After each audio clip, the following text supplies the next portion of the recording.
আসসালামু আলাইকুম দর্শক, ইতোমধ্যে যেই সংবাদটা আমরা জানতে পেরেছি সেটা হলো ইরানের অত্যন্ত স্ট্র্যাটেজিক্যাল এবং গুরুত্বপূর্ণ দ্বীপ খার্গ দ্বীপে আমেরিকা হামলা চালিয়েছে।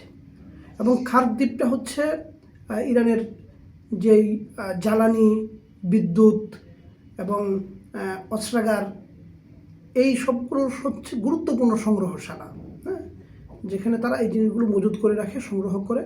এবং এইখানে আক্রমণের কারণে স্বাভাবিকভাবেই ইরানের জ্বালানি খাত এবং বিদ্যুৎ খাতে কিছুটা হুমকির সম্মুখীন হবে। কিন্তু সমস্যা হলো যে ইরান এর পাল্টা যেই জবাবটা দিতে চাইবে সেটা হলো সবচেয়ে বড়।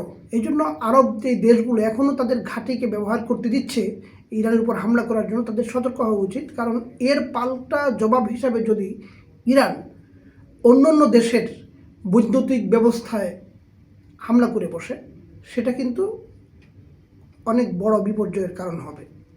এই জন্য আমি মনে করি যে আরব দেশগুলোর এখনই সিদ্ধান্ত নেওয়া উচিত যে তারা তাদের ভূখণ্ডকে তাদের প্রতিবেশী রাষ্ট্রের বিরুদ্ধে ব্যবহার হতে দিবে কি না। এটা যদি না হয় তাহলে এই যুদ্ধ এবং এই যুদ্ধের ভয়াবহতা কোথায় গিয়ে শেষ হয় সেটা আমরা বলে শেষ করতে পারবো না।